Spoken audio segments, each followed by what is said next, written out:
And welcome back, everyone. Welcome back, and welcome to the ESL Open Cup 208 Asia Grand Finals. Los Grand Finales, papi. It all ends here. Here we are to crown our very first champion of 2024, as this is the first event of the year.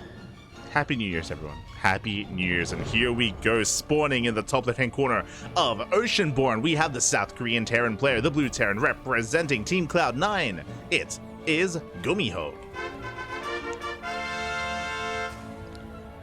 And spawning in the bottom right-hand corner, we have the South Korean Zerg player, the Red Zerg, representing himself. He's currently teamless and looking for a team.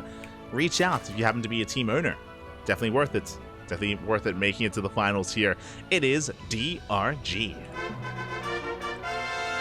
And if you're in the chat upon hearing this message, you have a minute or so to place your bets on who you think is going to be this week's champion. Will it be the Terran or the Zerg? Up to you to predict. Best of luck. Best of luck in the chats. Petitions will soon be closed, and we settle on into this. And this is going to be a weird one. It's going to be wild. It's going to be crazy. I look forward to it.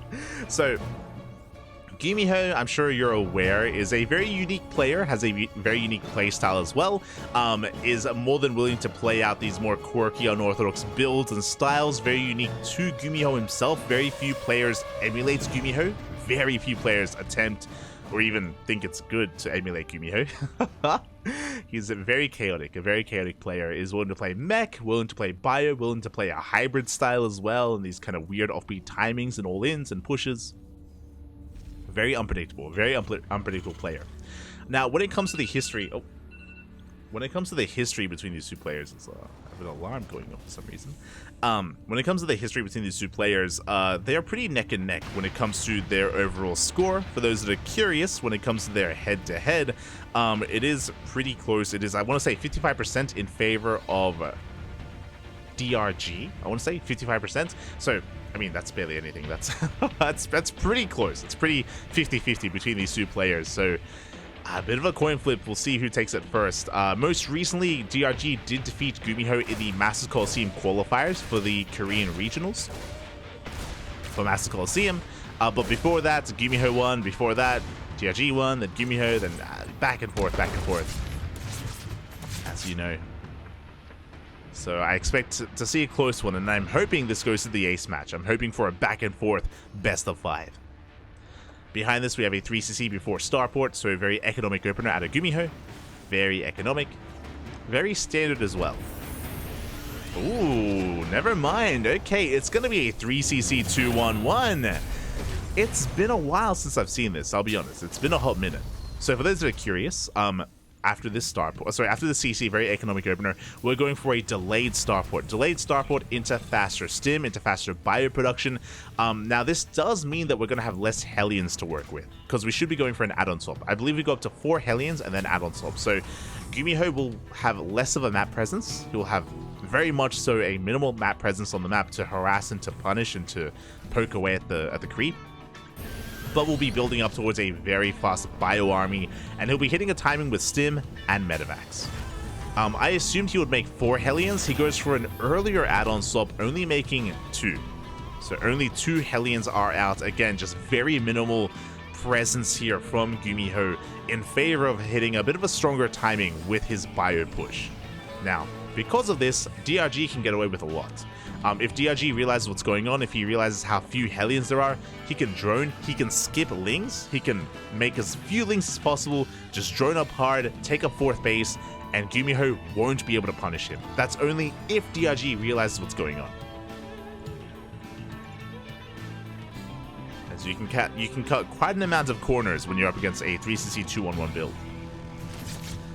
Meanwhile, the Hellions again going to be poking and prodding here towards the left and right hand side. Queens do force us back. We do have a couple lings on the way just for safety.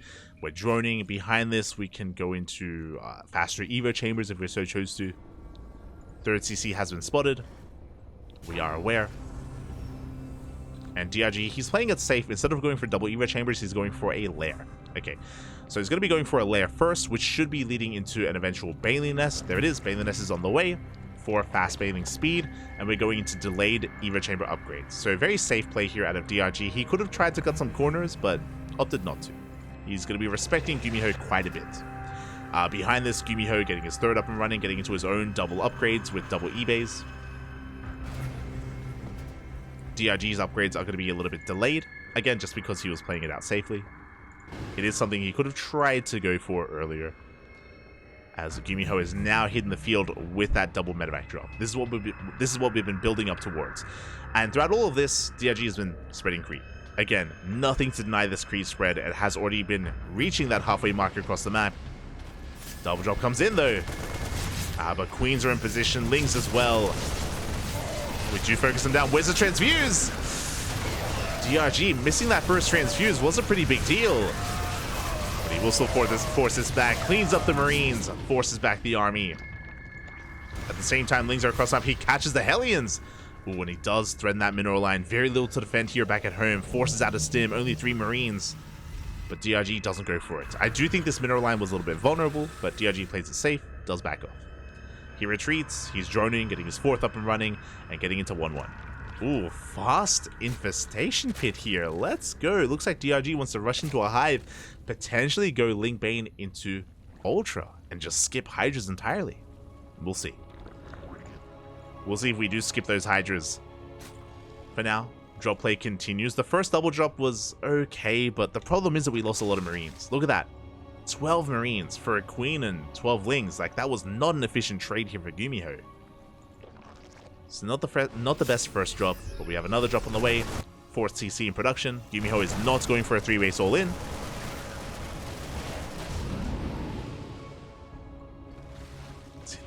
This is the year of the year so far. True. You're not wrong. This year is a year. Let's go. Honestly, this is going to be the year of RTS, right? If I'm not mistaken, I mean, we have, what, like 2-3 RTSs on the horizon, poised for 2024 release? I mean, hey, we're gonna pop off. Till then, though, there's that fast hive on the way. GuMiho pushing out with a couple of Hellbats, with some reinforcing Marines. Doing what he can. At the same time, DRG getting ready for a counterattack. We do have some reinforcements back at home. The mines. Widow mines are burrowing and they will connect. Oh! Ooh, decent connections, but the Bailey's aim roll in nonetheless. Going for the mineral line. Going for the army. Yeah, we connect with the Marines. GuMiho turning back around. The Ling Bane is cleaned up. We do not get into a mineral line. Not the best trade from DRG. Yeah, he does start falling behind in army supply. GuMiho, he's getting ready for his push. DRG amassing as many Lings and Banes as he can.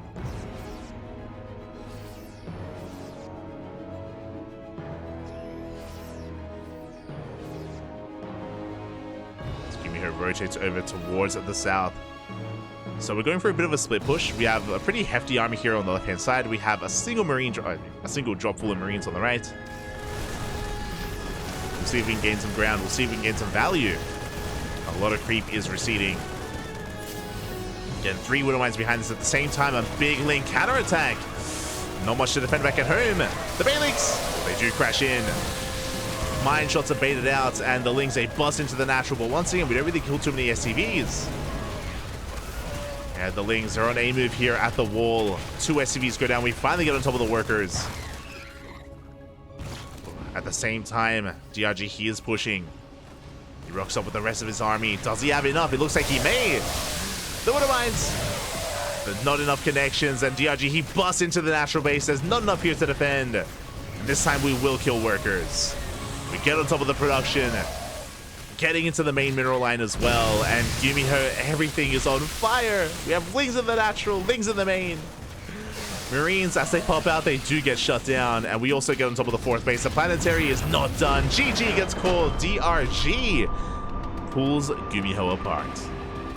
GG. Oh.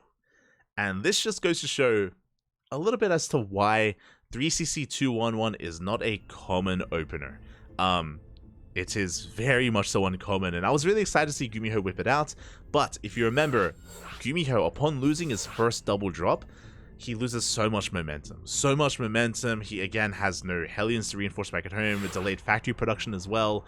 And yeah, DRG was looking pretty comfortable. He was never really harassed when it came to his mineral lines. He had map control for the most part. He was free to harass and counterattack, and yeah, a lot of it did come down to the fact that GuMiho, again, lost so much initially, and 3cc 2-on-1 is so momentum-based. It is so momentum-based when it comes to getting your drops active on the map and just piling on with more marine drops and more marine drops and going for split pushes, and again, just applying so much pressure.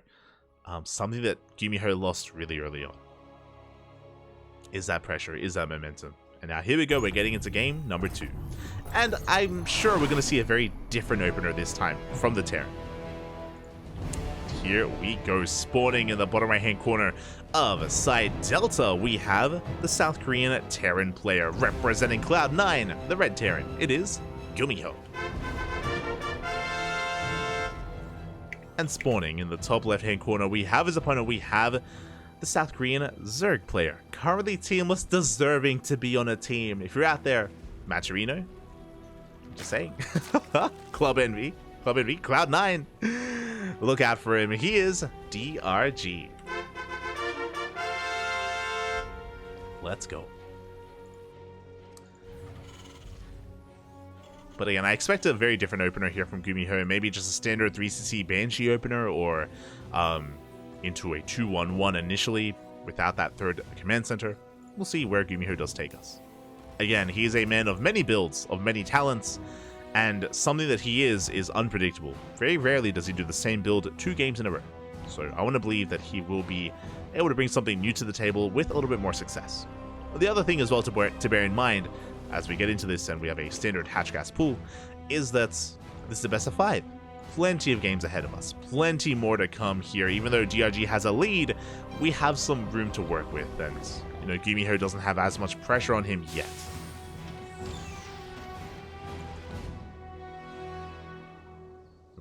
Here we go. It's going to be a racks expand at a GuMiho. There's no like Beyond opener, no 2 racks on the low ground. We're just going to be chilling here, easing into our early game. We are just easing into it. Catching up in the chat. Why is the original StarCraft Brutal music so good, right? Oh my god, that's gonna be the big thing about these new RTSs. The soundtrack better be on point. You know, like the SE2, the StarCraft 2 soundtrack, it's okay. Don't get me wrong, it's okay, but the Brutal OST, oh my god, it's so iconic. And even then, even if you get rid of like, you know, any kind of nostalgia you have for it, it's just so damn good. So well done. Beautiful. As for now, Reaper is going to be dancing in between the bases, going to be threading these mineral lines, looking for a drone kill. We will not get it. Meanwhile, DRG did slip away with that drone. We're going to take his third. So far, everything looking as it should. GuMiho just kind of testing the waters here. Testing the mineral line. Likewise, behind this, we have a rack expand into the factory, into a third CC before starport. Now, if you remember, in game 1, it was a third CC into a 2-on-1. But this time, I'm imagining, yeah, there it is. It's just going to be 3cc starport this time. Much more standard, much more by the book, much more meta. Now with this, we're going to be continuing Hellion production. We can use this racks instead for a tech lab for an add-on swap for Banshees. This could be 3cc Banshee, or it could be Liberator instead. We have options available for GuMiho. This could even be Battle Cruiser if we wanted to go wild and crazy. But if it was Battle Cruiser, we'd already kind of see a little bit more in that direction. As the starport is finishing up, no add-on swap. Okay, Viking first. You have my attention. So it's not going to be a Banshee-based opener. It's going to be Viking. I imagine Viking into Liberator. Viking-based openers can also lead into Battle Cruisers, but we would have already seen a Fusion Core by now. And this Viking is going to be a bit of a tell. To DRG, I mean. Meanwhile, Hellions are moving out, threatening that third base, picking up a tumor. Again, so far only 2 Hellions have been revealed. DRG is still in the dark. His overlords are pretty far back, hasn't gone into the main yet, and we're going straight into Stim. Oh, no Liberator, so it's going to be Viking straight into the reactor. Okay. No Liberation here for GuMiho. Just being active with his Hellions, just being active with his Viking. Viking sharking around looking for overlords. And DRG does pull back to the safety of those queens. And he needs to go in for the scouts. I mentioned before that Viking openers can lead into battle cruisers, so DRG needs to confirm. He needs to confirm the build, the opener, the add-ons on the starport. He can see that nothing is on the starport. He can see the 3rd CC and the rest of the production. Big scout here from DRG. He can feel very safe and sound. He starts up a bathing nest. There's no need to, rush into additional queen production to throw down an abundance of spores. Hellions are getting quite a bit done here. The queen getting very low. DRG will hold. And again, from here, we have spores to defend against liberators. There are no liberators, but DRG doesn't know that. So he's preparing for that. Evo chambers on the way for those upgrades. And we are going to be easing into the mid game. And again, this time GuMiho has a lot more map control with all these Hellions. He's stemming the tide of all this creep. He's hunting down overlords, keeping DRG in the dark, and the 3rd is getting up and running. To have a Ling run by threatening the bases. And it's going to be Bio, of course. It's going to be Bio here from GuMiho. He is one to whip out mech, but not yet. Maybe next game. Maybe later on in this series. I wouldn't be surprised if we do whip out a mass cyclone style at some point. But for now, straight up Bio versus Ling Bane. You'd love to see it. We're getting into tank production, no Widow Mines, so it's going to be Bio tank. Likewise, DRG just committed to Ling Bane. A little bit too early to commit to any kind of tech. The 4th base still being taken. Once we can get into this 4th base saturation, DRG has the option to go into a fast infestation pit for fast hive tech, or he can go into Ling Bane Hydra, or even Ling Bane Muta. And there it is. There's our tech, Hydra deck. So Ling Bane Hydra, again, a pretty staple composition of recent times. Ling Bane Muta is more of a rarity nowadays, unfortunately. It used to be the go-to, but less so these past couple of years. Which is a little bit sad, Ling Bane Muta has a soft place in my heart. I'm sure in the heart of many.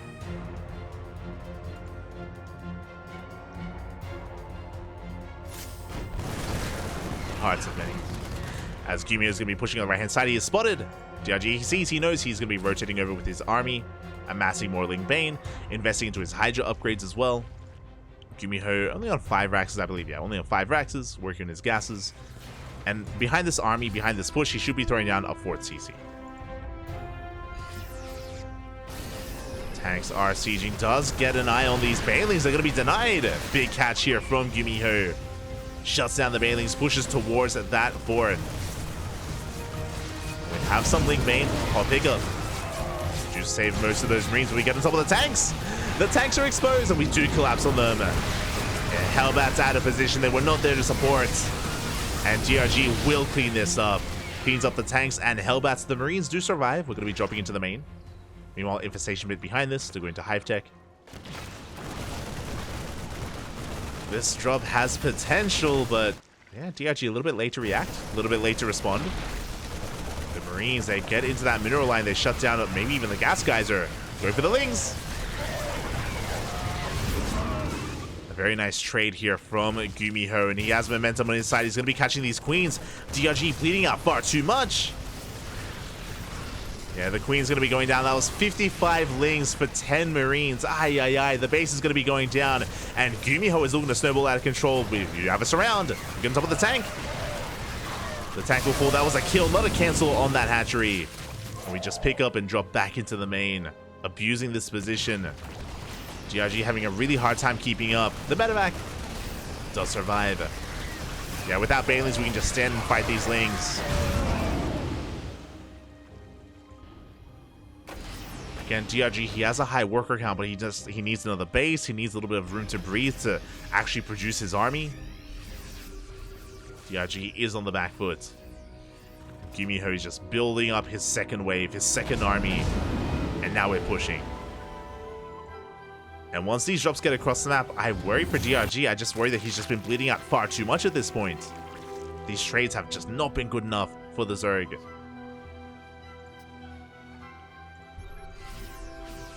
GuMiho is getting out of hand. He's getting out of control. Stimming on forward. Getting another queen.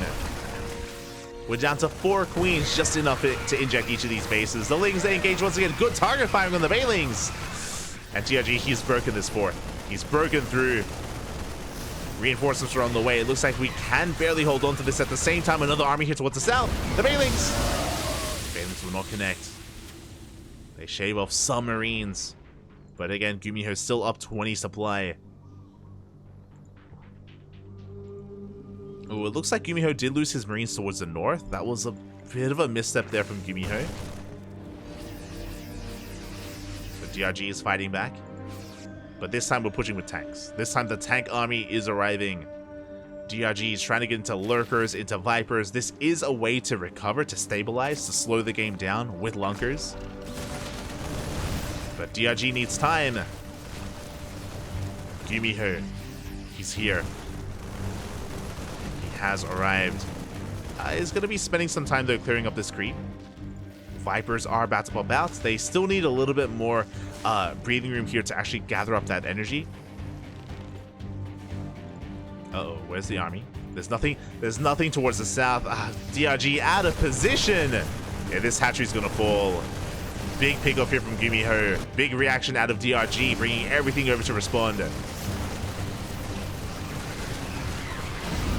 again, good trades out of GuMiho. Doesn't take any banelings to the face. The creep here is receding. DRG has left some army in position this time. He does have some lurkers. GuMiho has maxed out. 3-3 on the horizon here for the Terran. The tanks are taking their time when it comes to leapfrogging forward. The lurker count is getting higher. We have 2 Vipers now full of energy. DRG trying to go for a counterattack, but we run into a wall of tanks.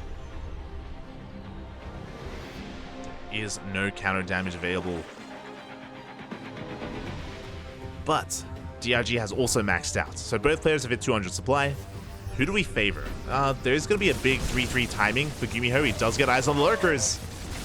The lunkers have now been revealed. Immediately, ghost production commencing. Ghosts are on the way. And we're diving on top of these tanks. Big blinding clouds. And parasitic bomb as well. We will clean this up. We shut down the tanks, shut down the bio army, at the same time pushing towards the left-hand side with our lurkers in position. Big spine shots. We do force a cancel on a base. But DRG is taking some fights. At the same time, going for a big counterattack. He does get a kill on a CC. That's 400 minerals down the drain. A cancel on the other. Bailings are rolling in. And the Ghost Academy a little bit exposed. And we will shut down this planetary and the orbital. Suddenly, DRG is fighting back. Hindering the economy here of GuMiho and the lurkers. They just get the hell out of there. They waddle away. Ghost Academy does survive. CC is finishing up here to retake this fourth.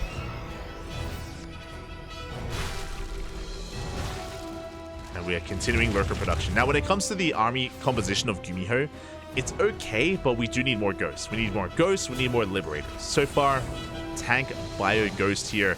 DRG is taking a more defensive stance, which means GuMiho taking more defensive stance, which means DRG can double expand and he can recover. Again, DRG has a very low drone count. He's on 65 workers and he's oversaturated. He needs another base desperately.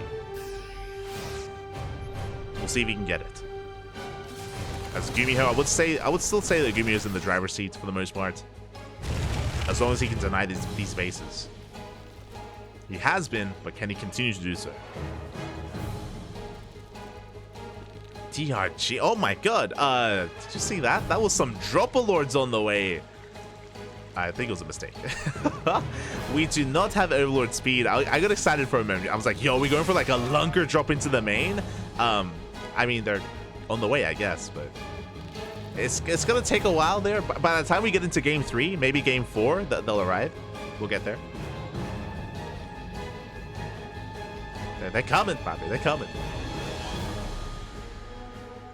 No shot. Are these lurkers really going to load up? I think. There we go. Overlord speed halfway done. Additional lunkers are on the way. We're going for the drop. We're setting up for it. And again, GuMiho, after losing some of his pushes, he has relinquished map control. He's taking more defensive stance. DRG has some time to re-spread all of his creep. He has a lot of creep to re-spread, though. He has a lot of catching up to do. A lot of recovering to do, I should say. And I'm ready for it. Send it, Bobby. Here we go. The lunker drop into the main base is being set up alongside some links as well. And there is nothing here to scout, but there are some Vikings in position and some turrets. Oh my god. GuMiho. He is ready for this.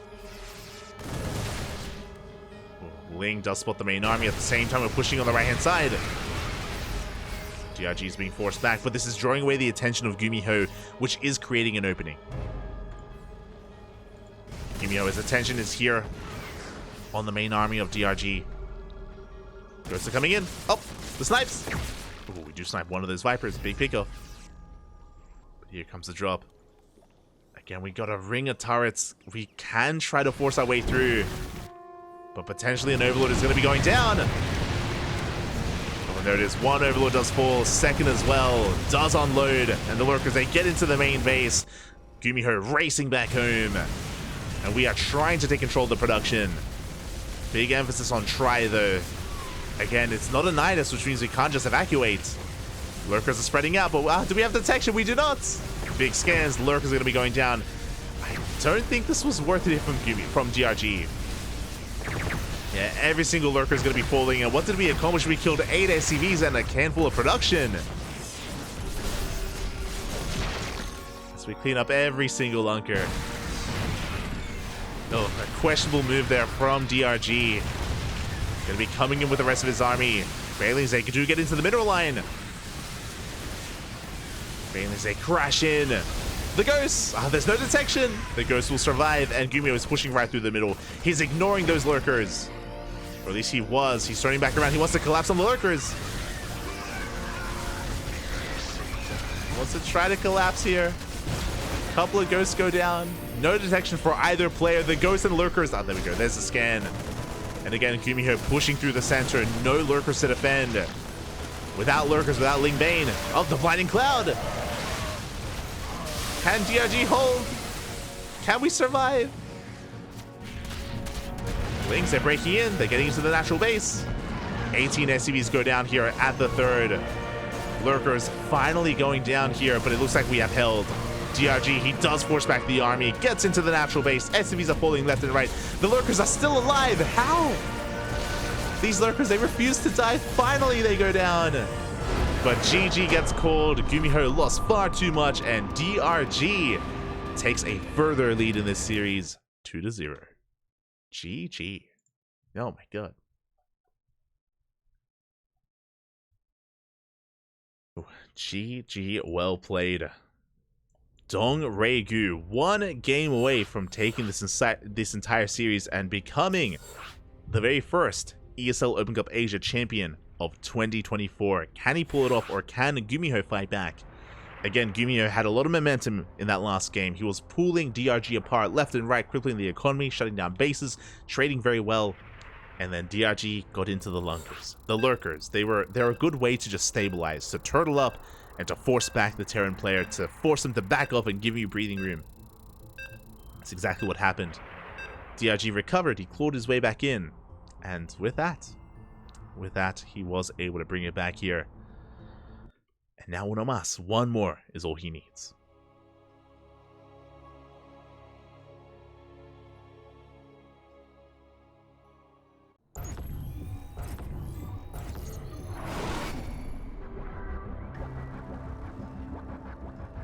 Here we go. Spawning in the bottom right hand corner of Goldenor, we have the South Korean Terran player. He needs to fight back here and now. If you're in the chat, he needs your support just so we can have some more games in this series. Don't let this be a 3-0. Representing Cloud9, it is GuMiho.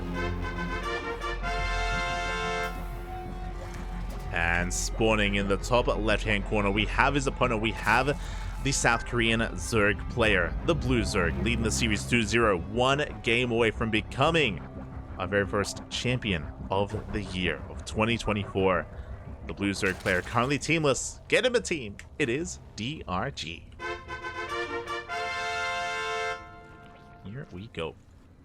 I see someone in the chat asking, I don't really understand, is Club NV just the old Team NV or another entity? So, essentially, Team NV got a sponsor for WTL So they turned into Team Abydos for a while, if you're familiar with Abydos and World Team League. But the sponsor was only for a season, essentially, and they have since lost their sponsor.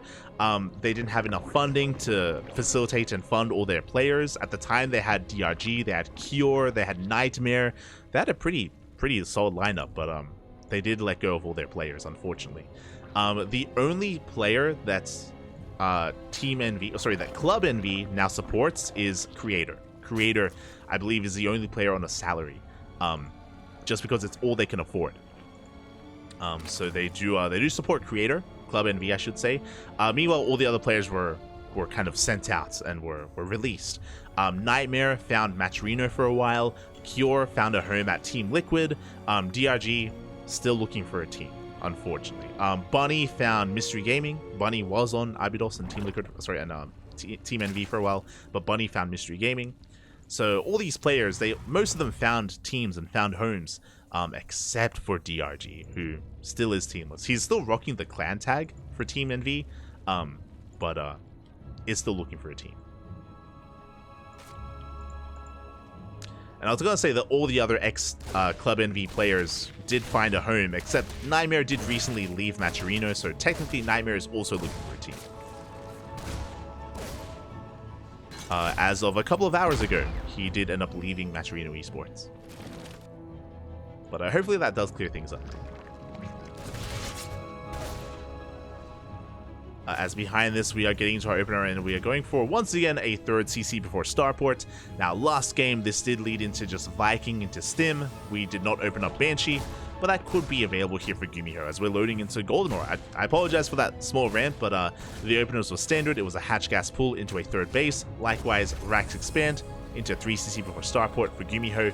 But we're loading into Golden Ore. Very short rush distance by ground. We've seen a lot of aggression. We've seen a lot of roach play, specifically on this map, just because of how short the rush distance is. Like, these 1-1 and 2-2 roach timings can be brutal. They can be very difficult to keep up with. So we'll see if that's what DRG goes for. Meanwhile, no add-on swap here. Going for a very fast stim, actually. Okay, GuMiho, you have my attention. Very fast stim here from GuMiho. Not going for any kind of add-on swap with the starport. Going for a delayed starport, I should say. Lings, they do get into the middle line. SCVs are going down already, though. GuMiho getting punished here. The Hellions are across the map, and 3 SCVs do go down. But at the same time, GuMiho goes for the dive. He wants to reciprocate that damage. But the Lings, they come out just in time, and the Hellions, they get shut down. Ay. So GuMiho, he loses 3 SCVs, and he gets 1 drone across the map. He has a couple more Hellions here, but there are plenty of Lings. And DRG will hold. Behind this, GuMiho is going for a delayed starport. But again, really fast stim. This could lead into a Hellbat push. I'm not ruling that out, just because we're continuing Hellion production and we're going to hitting really fast stim timing. So this feels like Hellbats, but we'll see. As the Hellions have to live to make Hellbats, as they get caught out, they go for another dive. GuMiho, not worth it here, as every single Hellion's going to be going down. Ay. Not like this. That is, what, 6 Hellions here for 1 drone. We are continuing Hellion production, but the number here is nowhere near as large as it should have been. Again, we're going to be hitting a timing with this single medevac drop full of Marines and some Hellions, but GuMiho has lost a lot of momentum. A lot of momentum here already.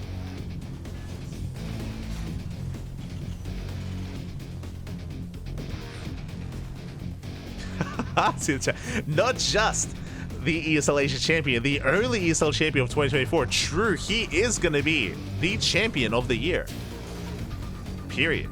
We just have to end it right after this tournament. We just oh my god. Meanwhile, GuMiho not going for a stim timing. He's going for a Hellion drop into the main. I mean, again, there's a lot of pressure. There's a lot of pressure on GuMiho to get damage done. He needs to get into that mineral line. He needs to get it into those drones. But DRG is in position. He will force this back. Force the pick up. And Queens are waddling in as well. And GuMiho, yeah, he cannot commit. His medevac is just far too low here, taking too much damage. Behind this, 3rd CC is being landed on location. We're getting into a 5-rack setup. 5-1-1. Pretty standard here on 3 bases from GuMiho.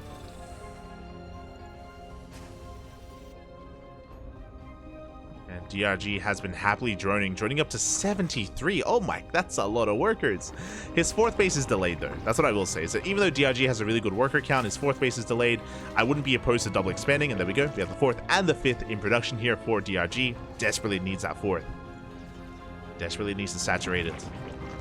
As now he's getting into his 1-1 upgrades, into his Bailey Nest. It looks like faster Evo chambers here. DRG, for the first time this series, delaying his lair, delaying his Bailings in favor of upgrades, and he will be reaping the rewards. Yeah, very fast upgrades here from DRG. GuMiho coming in from the right-hand side with a handful of Marines. He has Stim, of course. He's going to get an Overlord. Not bad. As he moves out, DRG's moving in. He wants to surround on these Marines, and no medevacs to support, by the way. The Marines are going to be going down. The Hellions as well. This is getting out of hand. This is getting out of control here. The Hellions are being shut down. We have Lings at the 3rd base. We have Lings pushing into the main as well. The Widowmines, they will not go off. A big catch here from DRG. Punishing GuMiho. Again, just didn't have, barely had anything at home to support. That is 8 SCVs going down, and we're not done. GG gets called as Lings, they rush into the 3rd base as well, killing everything. And DRG, Dongray Gu, will be this week's ESL Open Cup Asia 208 champion. Things very quickly escalating out of control. Oh my god. GG. GuMiho had a really wonky start, and basically the reason why GuMiho had a really wonky start. Basically, the reason why DRG snowballed out of control, the Hellions. So many Hellions got shut down so early on, and suddenly without those Hellions, there's that much less to defend in the early to mid game. And as soon as DRG saw that GuMiho sent his first medevac full of Marines across the map, he's like, mate, you don't really have much at home, do you? If you already lost your Hellions, if you're being active with your Marines, you're crazy. And the punish was real, really smart move out of DRG, recognizing how vulnerable GuMiho would be. And just like that, the game ends. The game ends before it really begins, and DRG gets the clean sweep 3-0. Congratulations. Congratulations. I was favoring DRG coming into this, not gonna lie, but I did not expect a 3-0. That's crazy. That is insane. Again, congratulations to the one true Dong. My condolences to GuMiho, and this is why I say that, you know, DRG, he deserves to be on the team. He's a damn good player, and hopefully he gets picked up.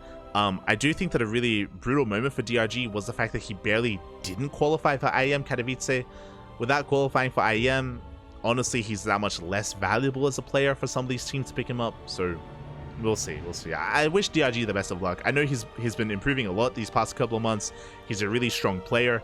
I do think that he's underrated, and a lot of people overlook him.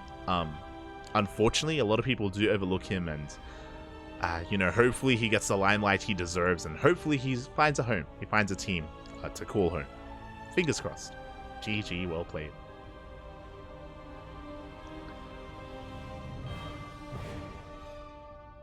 GG. And with that, that wraps up our first ESL Open Cup for the night. I say our first for the night because ESL Open Cup Asia, sorry, ESL Open Cup Europe is in a couple of hours. Let me just double check. ESL Open Cup Europe is in 4.5 hours, and oh boy, do we stay up for it? That's the question. So usually on this channel, we cast ESL Open Cup Asia and ESL Open Cup Americas. Those are the two that we cast. I'm usually asleep. I'm usually asleep for Europe. But I'm a little bit concerned because Wardy and Steadfast and some of the other typical English casters weren't here today for ESL Asia, and they usually are. And if they're not here for Asia, I mean, it's New Year's, maybe they're taking the day off. Maybe they're out enjoying themselves, which is fine. It's fine. Here on the CranKy Ducklings, we only cast StarCraft, okay? We don't. You think I go outside, Poppy? No, there's no StarCraft outside. No. We stay inside, Poppy. Aye. So we're always casting here on a daily basis. And again, usually we skip EU, but if there's not going to be much English coverage for Europe, then I may stay up. I may decide to stay up here. I'll make some coffee. I'll maybe have a power nap, and I'll stay up and I'll cover ESL Open Cup Europe. I'll cover it.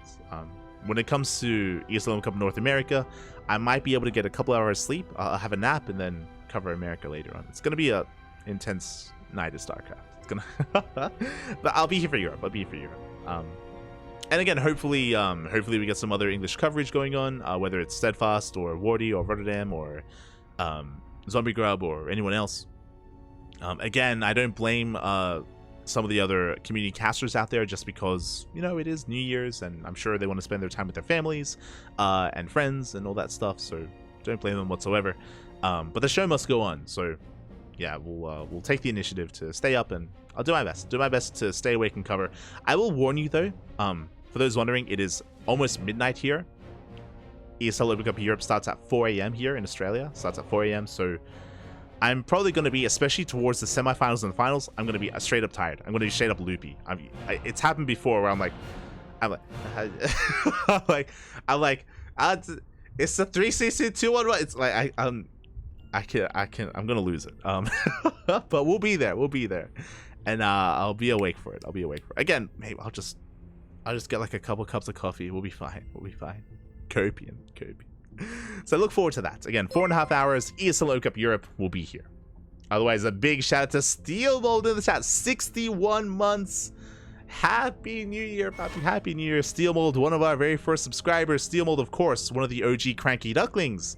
Quack, Papi, quack. Hope you're doing well. Papi. Hope you're doing well. SteelMold also used to cast a lot more here on the channel with his puppet, with the casting puppet. I'm sure we'll see a return of SteelMold at some point. Big shout out to SteelMold. 61 months. Vamos. Ooh. But with that, we will be wrapping things up here, and we go full DJ. Yeah, exactly. So we're gonna be wrapping up here. We're gonna be streaming another StarCraft streamer. Not too sure who, but we'll find someone to raid. So give them a chance, give them some love, give them some support. Otherwise, if you enjoyed the broadcast, we are live not just here but also on Europe, on YouTube. Exclamation mark YouTube in the chat. You can watch our VODs on a daily basis. We upload VODs every single day on YouTube because we cast every single day here on Twitch. So plenty of content here. If you enjoy the casting, we got you covered over on YouTube. Otherwise, you can follow us on Twitter, Facebook, Instagram, YouTube, Discord. We're on all social medias. We're on Mastodon, we're on Blue Sky, all that stuff. And if you want to support us even further, other than subscribing on Twitch, Patreon. We have a Patreon. As you can see, we currently spend 300 USD. You can see down there. We currently spend 300 USD a month on our tournaments. And currently our Patreon does cover over 2/3 of that. So we are really appreciative of our patrons. Thank you so much for the support that you do give us. And it does help us keep on going with all of our events. Thank you. Basically, the difference there that isn't covered by Patreon, we make up for with sub money from Twitch. Basically, that's where that comes in. So Twitch does help when it comes to us actually affording all of our tournaments. So thank you. Again, we have plans to grow our tournaments even further, to, you know, have them more regular. Maybe top 4 instead of top 2 get paid out. All depends on how much support we get on Patreon for our events. Otherwise, if you can't support us monetarily, follow us on Twitter, Facebook, Discord, YouTube, Twitch, everywhere, Papi. We don't have TikTok, and we're too old for that. We don't have a TikTok, we'll say that, but we're everywhere else, basically. Otherwise, thank you so much for watching. Thank you so much for the support. Stick around. We're going to be giving another StarCraft streamer a raid. Until then, thank you so much. Hasta luego.